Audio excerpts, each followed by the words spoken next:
உங்கள் சமையல் கூடத்திற்கு தேவையான உணவுப் பொருட்கள், காய்கறிகள், கடல் உணவு வகைகள் அனைத்தும் தரமாக எப்பொழுதும் மலிவாக பெற்றுக் கொள்ளவும்.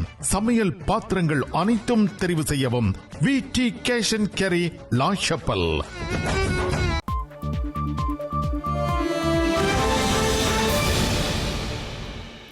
வணக்கம், இது ஐபிசி தமிழின் செய்தி நேரம். முதலில் தலைப்புச் செய்திகள்.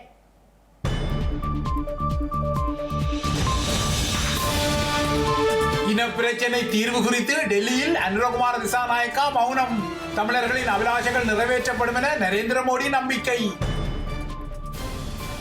இலங்கைக்கு புதிய உதவி திட்டங்களை உறுதிப்படுத்திய இந்தியா. பிரிக்ஸ் அமைப்பில் ஸ்ரீலங்கா இணைவதற்கு இந்திய உதவியை கோரிய அனுரகுமார திசாநாயக்கா. நிர்வாக நடைமுறைகளில் அர்ச்சுனாவுக்கு விதிவிலக்கு இல்லையென நீதிமன்றம் உத்தரவு. மருத்துவமனைகளுக்குள் அடாவடியாக நுழைய முடியாதெனவும் பணிப்பு. நாமல் ராஜபக்ஷ மோசடியாக சட்டத்துறை பரீட்சை எழுதியதாக புதிய குற்றச்சாட்டு. ஸ்ரீலங்கா குற்றப்புலனாய்வு துறைக்கு பறந்த அவசர முறையீடு. தமிழக பாடநூல் கழகத்துக்கும் போதை வணிக பணத்துக்கும் தொடர்பு என பாஜக பாரதூர விமர்சனம். திமுக சார்பு ஜாபர் சாதிக்கை தாக்கிய அண்ணாமலை. மயோட் சூறாவளி மரணங்களை கணக்கிட நாட்கள் செல்லும் என அறிவிப்பு. பிரெஞ்சு குழுக்கள் மீட்பு மற்றும் நிவாரண உதவிகளுக்கு கடும் முயற்சி.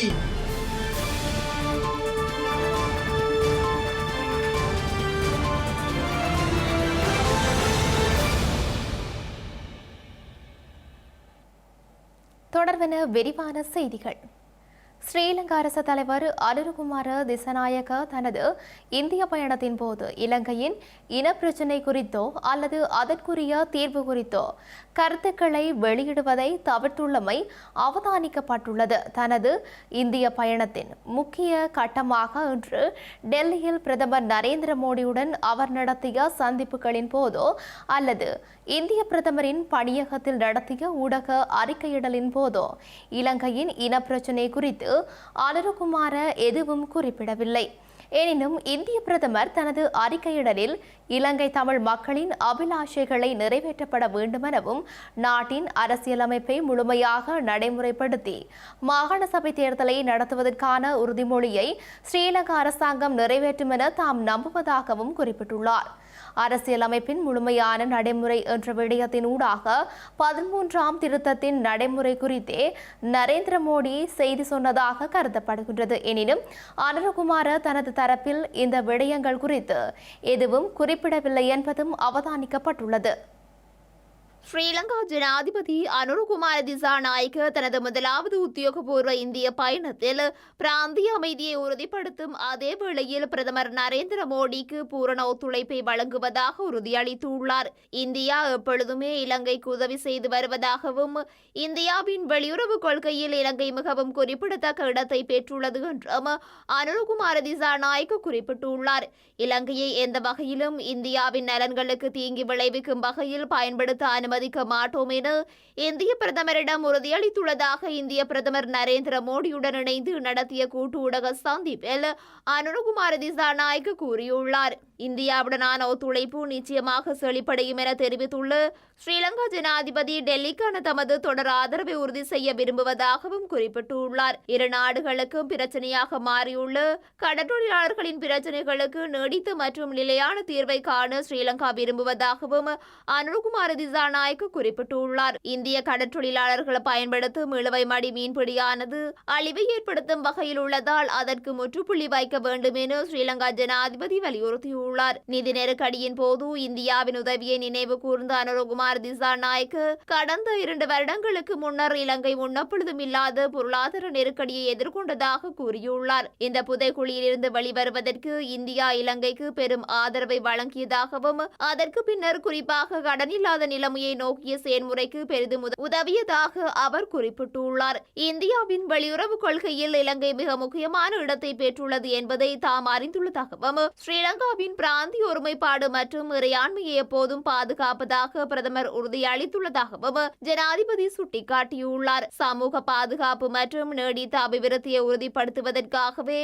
இரு நாட்டு மக்களும் தற்போதைய அரசாங்கங்களை தெரிவு செய்துள்ளதாக ஸ்ரீலங்கா ஜனாதிபதி மேலும் தெரிவித்துள்ளார். தமிழர்களின் அபிலாசைகளை நிறைவேற்றுவதுடன் நாட்டின் அரசியலமைப்பை முழுமையாக நடைமுறைப்படுத்தி மாகாண சபை தேர்தலை நடத்துவதற்கான உறுதிமொழியை ஸ்ரீலங்கா அரசாங்கம் நிறைவேற்றும் என தாம் நம்புவதாகவும் இந்திய பிரதமர் நரேந்திர மோடி கூறியுள்ளார். கடற்றொழிலாளர்கள் பிரச்சினை விடயத்தில் மனிதாபிமான அணுகுமுறை தேவை என்பதை இருதரப்பினரும் ஒப்புக்கொண்டதாகவும் பிரதமர் நரேந்திர மோடி கூறியுள்ளார். அனைத்து தரப்பினரையும் உள்ளடக்கிய நல்லிணக்கம் மற்றும் நாட்டை மீள கட்டியெழுப்பும் தமது அணுகுமுறைகளை ஸ்ரீலங்கா ஜனாதிபதி எடுத்துரைத்தார் எனவும் மோடி குறிப்பிட்டுள்ளார். எதிர்வரும் காலத்தில் இரு நாடுகளும் தமக்கிடையிலான இணைப்பை மேம்படுத்தும் எனவும் படகு சபை மற்றும் சென்னை யாழ்ப்பாண விமான இணைப்பு ஆகிய சுற்றுலாவை மேம்படுத்தி கலாச்சார உறவுகளை வலுப்படுத்தியுள்ளதாகவும் பிரதமர் நரேந்திர மோடி கூறியுள்ளார். நாகப்பட்டினம் மற்றும் காங்கேசந்துறை படகு சேவைகள் வெற்றிகரமாக தொடங்கப்பட்ட பின்னர் தற்போது இந்தியாவின் ராமேஸ்வரம் மற்றும் தலைமன்னாரிடையே படகு சேவை ஆரம்பிக்கப்பட உள்ளதாகவும் அவர் தெரிவித்துள்ளார். இலங்கையை பல வழிகளில் அபிவிருத்தி செய்வதற்கான முயற்சிகளில் இந்தியா தொடர்ந்து நம்பகமான மற்றும் பொறுப்புள்ள பங்காளியாக இருக்கும் என ஜனாதிபதி அனுரகுமார திசாநாயக்கவிடம் தாம் உறுதியளித்துள்ளதாக நரேந்திர மோடி மேலும் சுட்டிக்காட்டியுள்ளார். இரண்டு நாடுகளினதும் பாதுகாப்பு நலன்கள் ஒன்றுடன் ஒன்று பிணைக்கப்பட்டுள்ளதாகவும் பாதுகாப்பு ஒத்துழைப்பு ஒப்பந்தத்தை விரைவில் இறுதி செய்வதற்கு எதிர்பார்த்துள்ளதாகவும் இந்திய பிரதமர் மேலும் கூறியுள்ளார். ஸ்ரீலங்கா அரசு தலைவர் அனுரகுமார திசாநாயக்கவை டெல்லியில் வைத்து இன்று சந்தித்து பேசிய இந்திய பிரதமர் நரேந்திர மோடி, இலங்கையில் சீனா அதிக செல்வாக்கை செலுத்தாத வகையில் இரண்டு நாடுகளுக்குமான உறவுகளை வலுப்படுத்துவதில் அதிக கவனம் செலுத்தியதாக அனைத்துலக ஊடகங்கள் குறிப்பிட்டுள்ளன. இந்தியாவின் நலனுக்கு பாதகமான முறையில் இலங்கையை எவரும் கையாள அனுமதிக்க மாட்டோம் என அனுரகுமார திசாநாயக்கவின் வாயால் இன்று டெல்லியில் கூற வைத்த அளவுக்கு இந்திய ராஜதந்திரம் பிரயோகிக்கப்பட்டுள்ளதாக அனைத்துலக ஊடகங்களின் பார்வை அமைந்துள்ளது. ஸ்ரீலங்காவின் அரசு தலைவராக பதவியேற்ற பின்னர் தனது முதல் வெளிநாட்டு பயணமாக இந்தியாவை தெரிவு செய்துள்ள அனுரகுமாரவுக்கு அவர் எதிர்பார்த்துள்ளதைப் போலவே இந்தியாவிடமிருந்து பொருளாதார ஆதரவு கிட்டியுள்ளதாகவும் அனைத்துலக ஊடகங்கள் குறிப்பிட்டுள்ளன. அனுரகுமாரவின் ஆட்சி காலத்தில் இந்தியா இலங்கையுடனான தனது பொருளாதார மற்றும் பாதுகாப்பு உறவுகளை விரிவுபடுத்திக் கொள்வது ஒரு காலத்தில் இலங்கையின் கடன்கள் மற்றும் உட்கட்டமைப்பு முதலீடுகளில் மேலாதிக்கத்தை கொண்டிருந்த சீனாவுக்கு பாதகமாக அமையும் என AFP ஊடகம் குறிப்பிட்டுள்ளது.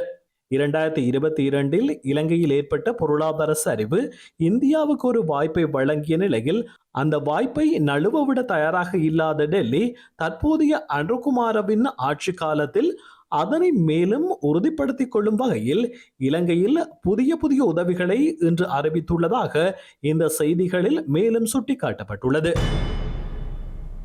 இதேவேளை ஸ்ரீலங்கா ஜனாதிபதி அனுரகுமார திசாநாயக்கவிற்கும் இந்திய உப ஜனாதிபதி ஜெக்தீப் தன்கருக்கும் இடையிலான சந்திப்பு இன்று பிற்பகல் நடைபெற்றுள்ளது. இலங்கையில் இடம்பெற்ற ஜனாதிபதி தேர்தல் மற்றும் பொது தேர்தலில் தேசிய மக்கள் சக்திக்கு கிடைத்த பெருவெற்றிக்கு ஸ்ரீலங்கா ஜனாதிபதி அனுரகுமார திசாநாயக்கவிற்கு இந்திய உப ஜனாதிபதி வாழ்த்துக்களை தெரிவித்தார். பொருளாதார ஒத்துழைப்பு, விவசாயம் மற்றும் எண்ணியல் மயமாக்கல் போன்ற விடயங்கள் குறித்து இதன்போது ஆராயப்பட்டது. இதனைத் தொடர்ந்து இந்திய சுகாதார அமைச்சரும் பாரதிய ஜனதா கட்சியின் தலைவருமான ஜெகத் பிரகாஷ் நட்டாவிற்கும் ஜனாதிபதி அனுரகுமார திசாநாயக்கவிற்கும் இடையில் சந்திப்பொன்று நடைபெற்றுள்ளது. இந்த நிலையில் தற்போதைய ஜனாதிபதி அனுரகுமார திசாநாயக்க புதிய அரசியலமைப்பை முன்வைக்கும் போது அரசியலமைப்பின் 13வது திருத்தத்தை மீள்பரிசீலனை செய்வதற்கான சாத்தியக்கூறுகள் இருப்பதாக இந்தியாவுக்கான முன்னாள் ஸ்ரீலங்கா உயர்ஸ்தானிகர் ஒஸ்டின் பெர்னாண்டோ தெரிவித்துள்ளார். கொழும்பிலுள்ள முன்னணி சிங்கள ஊடகம் ஒன்றுக்கு வழங்கிய நேர்காணலில் கருத்து வெளியிட்ட அவர், இலங்கைக்கான அபிவிருத்தி திட்டங்களை இந்தியா முன்வைத்துள்ளதுடன் ஏனைய வெளிநாட்டு நட்பு நாடுகளுடனான உறவுகள் பாதிக்கப்படாமல் அந்த திட்டங்களை ஸ்ரீலங்கா கவனமாக கையாள வேண்டும் என்றும் வலியுறுத்தியுள்ளது. ஊழலை குறைத்து இலங்கைக்கு வரவேண்டிய ஏனைய இடங்களில் மறைத்து வைக்கப்பட்டுள்ள பணத்தை மீள கொண்டு வருவதற்கான சிறந்த நோக்கம் அரசாங்கத்திற்கு உள்ளதாகவும் ஒஸ்டின் பெர்னாண்டோ மேலும் கூறியுள்ளார். ஸ்ரீலங்கா நாடாளுமன்ற உறுப்பினர் பதவியின் அடிப்படையில் பொது இடங்களுக்குள் அனுமதியின்றி எவரும் அத்துமீறி நுழைய முடியாது என சட்டத்தரணி குமரவடிவேல் குருபரன் தெரிவித்துள்ளார். நாடாளுமன்றத்திற்கு வெளியில் எந்தவொரு நாடாளுமன்ற உறுப்பினரும் சாதாரண மனிதர் எனவும் சட்டத்தின் முன் அனைவரும் சமம் எனவும் சட்டத்தரணி குருபரன் தெரிவித்துள்ளார். நாடாளுமன்ற உறுப்பினர் ராமநாதன் அர்ச்சுனா மீது யாழ் போதனா வைத்தியசாலைக்குள் அத்துமீறி நுழைந்த குற்றச்சாட்டு தொடர்பான வழக்கு விசாரணையின் போது தான் குறித்த விடயத்தை நீதிமன்றத்தின் கவனத்திற்கு கொண்டு சென்றதாக அவர் கூறினார். அதே நேரம் நாடாளுமன்றம் தவிர்ந்த பொதுவெளியில் தம்மை பற்றி நாடாளுமன்ற உறுப்பினர் ராமநாதன் அர்ச்சுனா தவறாக பேசும் பட்சத்தில் அவருக்கு எதிராக நீதிமன்றில் வழக்கு பதிவு செய்யப்படும் எனவும் சட்டத்தரணி குருபரன் தெரிவித்துள்ளார். யாழ்ப்பாணம் போதனா வைத்தியசாலைக்குள் கடந்த வாரம் நாடாளுமன்ற உறுப்பினர் வைத்தியர் அர்ச்சுனா மற்றும் சட்டத்தரணியின் கௌசல்யா ஆகியோர் அத்துமீறி நுழைந்து வைத்தியர்களின் கடமைக்கு இடையூறு விளைவித்ததாக வைத்தியசாலை பணிப்பாளர் த சத்தியமூர்த்தி யாழ்ப்பாண காவல் நிலையத்தில் முறைப்பாடு செய்திருந்தார். இது தொடர்பான வழக்கு இன்று யாழ்ப்பாண நீதவான் நீதிமன்றில் விசாரணைக்கு எடுத்துக் கொள்ளப்பட்ட போது வைத்தியசாலைக்குள் பணிப்பாளரின் அனுமதியின்றி அத்துமீறி நுழைதல், முறைப்பாட்டாளருக்கு இடையூறு விளைவித்தல் போன்ற செயற்பாடுகளில் ஈடுபடக்கூடாது என சந்தேக நபர்களுக்கு அறிவுறுத்திய நீதவான் சந்தேக நபர்களை தலா 1 லட்சம் ரூபாய் பெறுமதியான சரீர பிணையில் செல்ல அனுமதி அளித்தார்.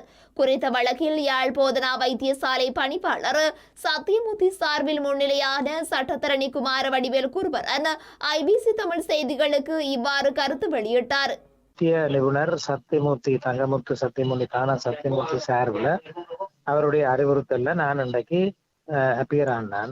நாங்கள் சொன்ன விஷயம் 3 விஷயம் இதுல இருக்குது. ஒன்று, போதனா வைத்தியசாலைக்குள்ள வந்தது அனுமதி இல்லாமல் வந்தது. அப்புறம் அங்க இன்டிமிடேட் பண்ணது, த்ரெட்டன் பண்ணது டாக்டர் சத்தியமூர்த்தியை. 3வது ஒரு பப்ளிக் ஆஃபீஸரை தன்னை டியூட்டியை செய்ய விடாம தடுத்தது. அதன் மூலமாக முதல் 2 மூலமாக 3வது தடுத்தது.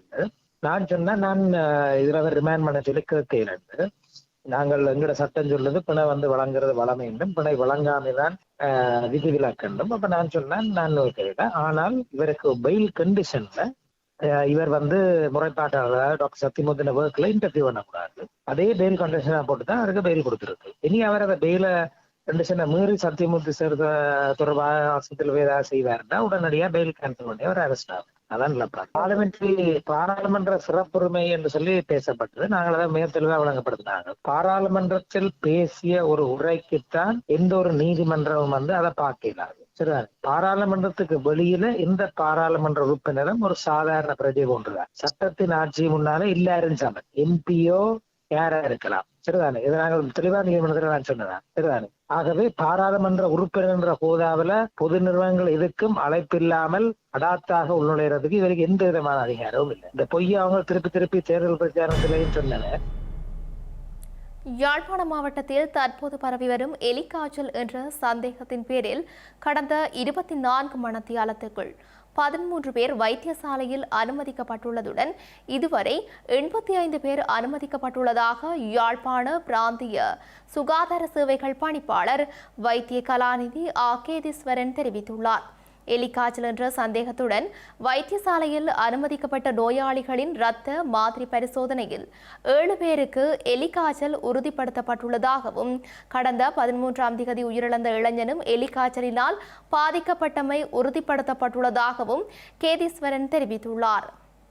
யாழ் மாவட்டத்தில் இந்த எலிக்காய்ச்சல் நோய் காரணமாக இதுவரை 85 பேர் பாதிக்கப்பட்டுள்ளனர்.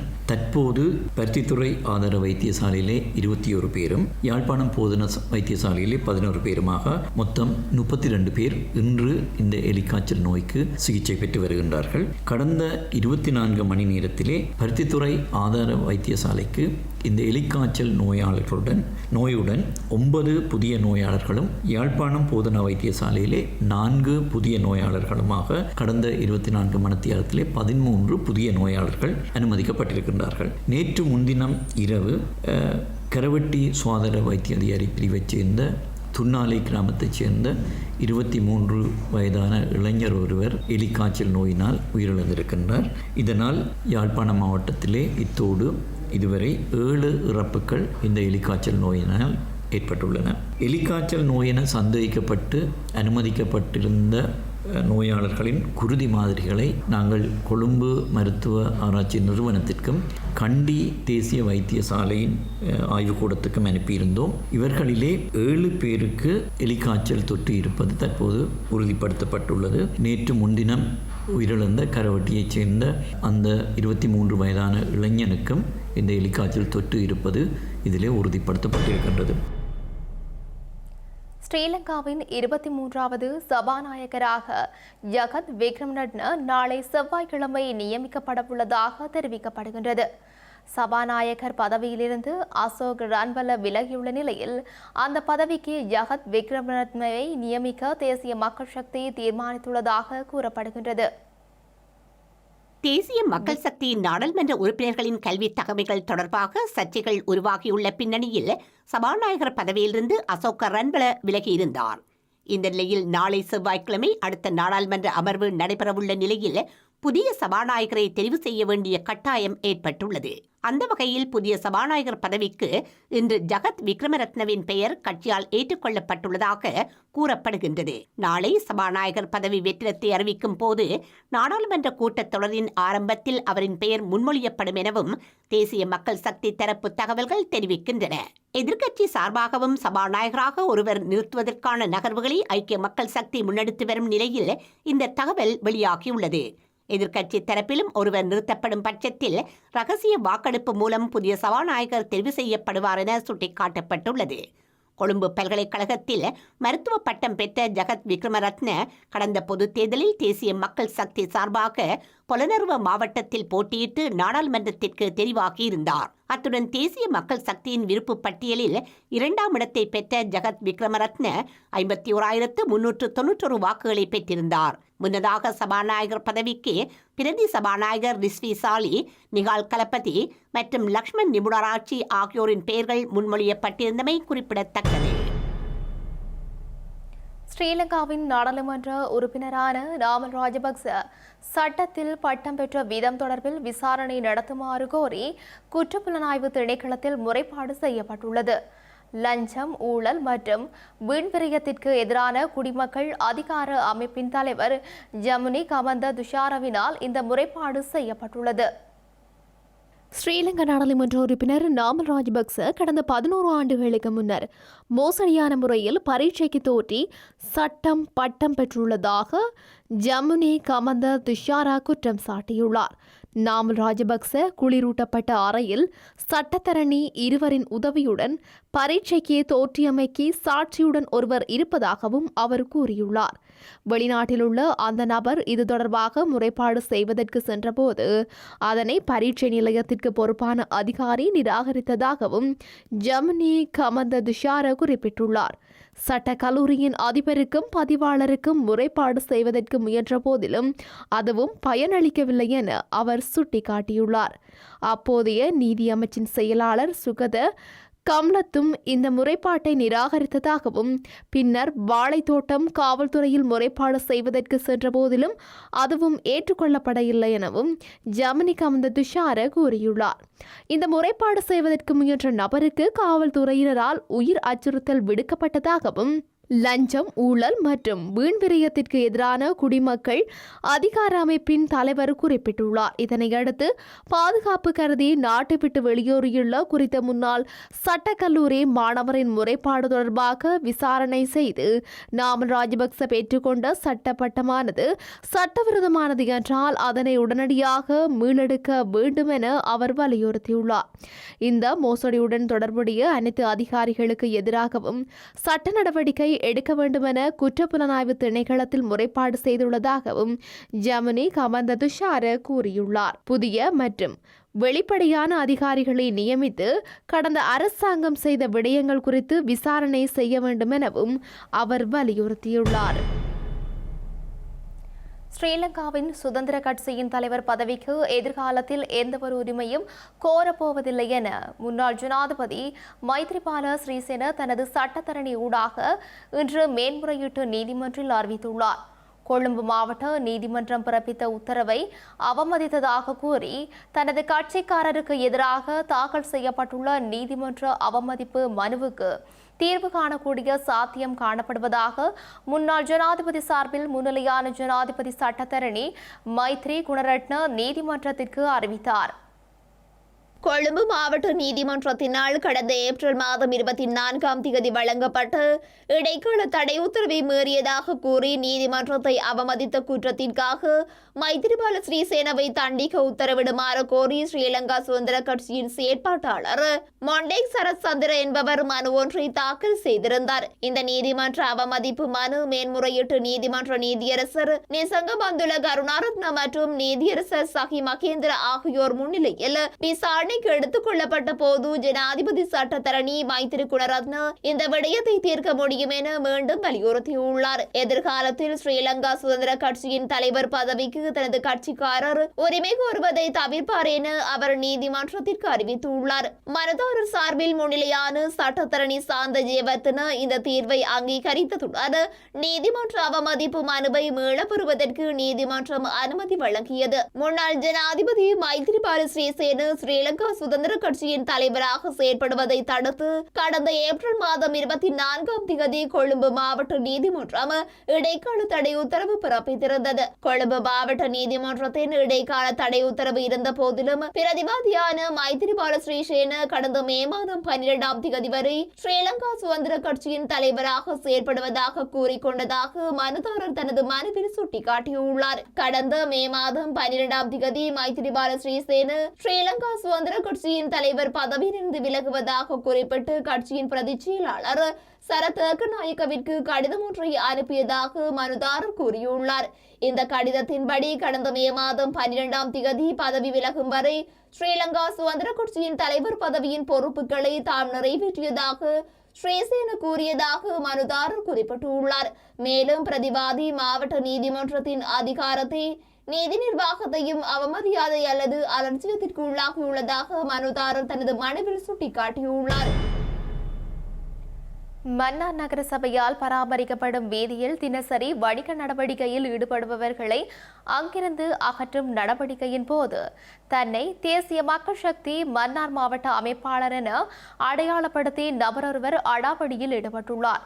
மன்னார் மாவட்டத்தில் தொடர்ச்சியாக தேசிய மக்கள் சக்தி உறுப்பினர்கள் என தங்களை அடையாளப்படுத்திக் கொண்டு இவ்வாறான செயல்பாடுகளில் சிலர் ஈடுபடுவதாக வியாபாரிகள் குற்றம் சாட்டியுள்ளனர். மன்னார் நகர சபையால் ஒவ்வொரு ஆண்டும் பண்டிகை கால வணிக நடவடிக்கைக்காக உள்ளூர் மற்றும் வெளியூர் வியாபாரிகளுக்கு குத்தகை அடிப்படையில் கடைகள் வாடகைக்கு வழங்கப்படும் நிலையில் இந்த ஆண்டும் கடைகளை குத்தகைக்கு வழங்குவதற்காக அந்த பகுதியில் வியாபாரத்தில் ஈடுபடுபவர்களை வெளியேறுமாறு மன்னார் நகர சபை அறிவித்தது. இதனால் அந்த பகுதி வியாபாரிகள் நகர சபையின் கோரிக்கைக்கு அமைவாக குறித்த பகுதியிலிருந்து வெளியேறியிருந்தனர். எனினும் சில வியாபாரிகள் அங்கிருந்து வெளியேற மறுத்து காவல்துறையினர் மற்றும் நகரசபை அதிகாரிகளுடன் வாக்குவாதத்தில் ஈடுபட்டுள்ளனர். இதன்போது நபரொருவர் தன்னை மன்னார் மாவட்ட தேசிய மக்கள் சக்தியின் அமைப்பாளர் என அடையாளப்படுத்தி கடைகளுக்கு அங்கிருந்து அப்புறப்படுத்த முடியாது என நகரசபை அதிகாரிகளுடனும் சில வியாபாரிகளுடனும் வாக்குவாதத்தில் ஈடுபட்டதுடன் தான் வடமாகாண ஆளுநரிடம் அனுமதி பெற்றுள்ளதாக தெரிவித்துள்ளார். அதனால் அதிகாரிகள் குறித்த விடயம் தொடர்பில் ஆளுநர் அலுவலகத்தில் தொடர்பு கொண்டு வினவிய போது அவ்வாறு எந்த ஒரு அனுமதியும் யாருக்கும் வழங்கப்படவில்லை என தெரிவித்திருந்தார். அத்துடன் தான் கதைத்த விடயங்களை ஒளிப்பதி செய்வதை தடுக்கும் செயல்பாடில் ஈடுபட்டதுடன் காணொலி எடுக்க முயன்ற ஊடகவியலாளரின் தொலைபேசியையும் தட்டிவிட முயற்சி செய்திருந்தார். மன்னார் மாவட்டத்தில் தொடர்ச்சியாக தேசிய மக்கள் சக்தி உறுப்பினர்கள் என சிலர் தங்களை அடையாளப்படுத்திக் கொண்டு இவ்வாறான செயல்பாடுகளில் ஈடுபட்டு வருவதாகவும் இன்று அடாவடித்தனத்தில் ஈடுபட்ட நபர் மீது உடனடியாக நடவடிக்கை எடுக்க வேண்டும் எனவும் பாதிக்கப்பட்ட வியாபாரிகள் கோரிக்கை விடுத்துள்ளமை குறிப்பிடத்தக்கது. தலைமன்னார் ஊர்மனை கிராமத்தில் கடந்த பிப்ரவரி மாதம் 10 வயது சிறுமியொருவர் பாலியல் வன்கொடுமைக்கு உட்படுத்தப்பட்டு கொலை செய்யப்பட்ட சம்பவம் தொடர்பாக கைது செய்யப்பட்ட 55 வயதுடைய நபர் தப்பிச் சென்ற நிலையில் மீண்டும் கைது செய்யப்பட்டுள்ளார். கைது செய்யப்பட்ட நபர் இன்றைய தினம் மன்னார் நீதிமன்றத்தில் முன்னிலைப்படுத்தப்பட்ட நிலையில் எதிர்வரும் 26ஆம் தேதி வரை விளக்கமறியலில் வைக்கப்பட்டுள்ளார். மன்னார் தலைமன்னார் ஊர்மனை கிராமத்தில் 10 வயதுடைய சிறுமியொருவரை பாலியல் வன்கொடுமைக்கு உள்ளாக்கி கொலை செய்த குற்றச்சாட்டில் கைது செய்யப்பட்டு விளக்கமறியலில் வைக்கப்பட்டிருந்த நிலையில் தப்பிச் சென்றிருந்தார். தப்பிச் சென்ற குறித்த நபர் திருகோணமலை குச்சவெளி பிரதேசத்தில் உள்ள கட்டுப்பாட்டு பகுதியில் பதுங்கியிருந்த நிலையில் நேற்று கைது செய்யப்பட்டார். திருகோணமலை காவல்துறையினரால் கைது செய்யப்பட்ட நிலையில் தலைமன்னார் காவல்துறையினரிடம் ஒப்படைக்கப்பட்டார். தலைமன்னார் காவல்துறையினர் விசாரணைகளின் பின்னர் இன்றைய தினம் திங்கட்கிழமை மன்னார் மாவட்ட பொது வைத்தியசாலையின் சட்ட வைத்திய அதிகாரியின் பரிசோதனைக்கு உட்படுத்திய பின்னர் நீதிமன்றத்தில் முன்னிலைப்படுத்தினார்கள். இதன்போது விசாரணைகள் மேற்கொண்ட மன்னார் நீதவான் குறித்த சந்தேக நபரை எதிர்வரும் 26ஆம் தேதி வரை விளக்கமறியலில் வைக்குமாறு உத்தரவிட்டார். மேலும் சில உள்ளூர் செய்திகள் தொடர்கின்றன.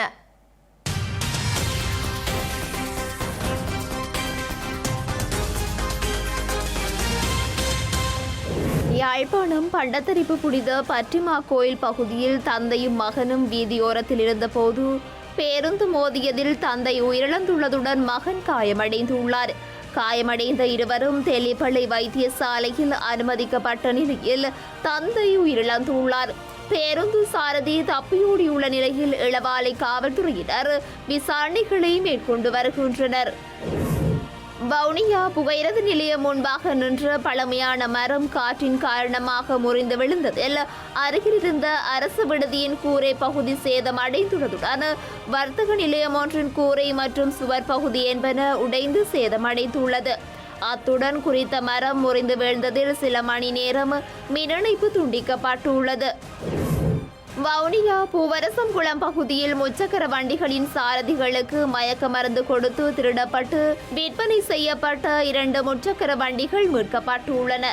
இவ்வாறு முச்சக்கர வண்டிகளை வாடகைக்கு அமர்த்தி சென்று முச்சக்கர வண்டி சாரதிக்கு மயக்க மருந்தை கொடுத்து முச்சக்கர வண்டிகளை கடத்தி சென்று நிறப்பூச்சுகளை மாற்றி விற்பனை செய்ய முற்பட்ட போது ஒருவரை வவுனியா காவல்துறையினர் கைது செய்துள்ளதுடன் 2 முச்சக்கர வண்டிகளையும் மீட்டுள்ளனர்.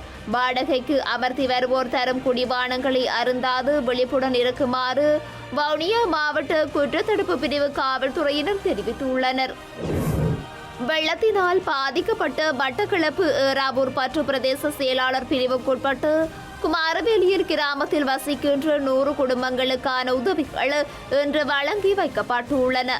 மட்டக்களப்பு அரசாங்க அதிபர் ஊடாக செங்கல்பட்டு பிரதேச செயலாளரின் சிபாரிசுகளுடன் லயன்ஸ் கழகத்தினரால் குறித்த உதவி திட்டங்கள் வழங்கி வைக்கப்பட்டுள்ளன. அரிசி, நுழம்பு வலை, பாய், போர்வைகள் என சுமார் 3000 ரூபாய் பெறுமதியான பொருட்களே இவ்வாறு வழங்கி வைக்கப்பட்டுள்ளன. செய்திகளின் நிறைவாக மீண்டும் தலைப்புச் செய்திகள்.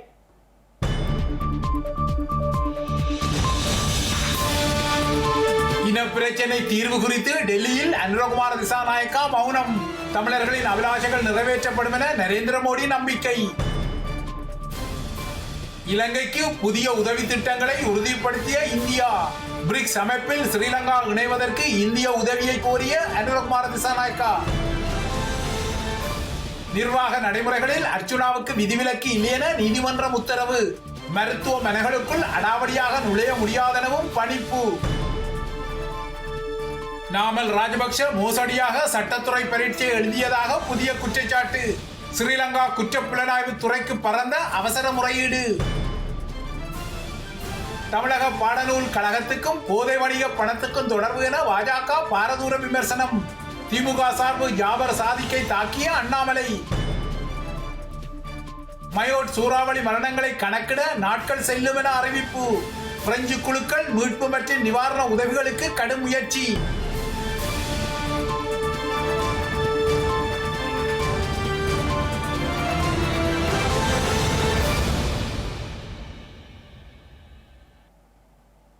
இத்துடன் ஐபிசி தமிழின் செய்தி நேரம் நிறைவடைகின்றது. உடனுக்குடன் செய்திகளை அறிந்து கொள்ள IBCTamil.com என்ற எமது இணையதளத்தை பார்வையிடுங்கள். வணக்கம்.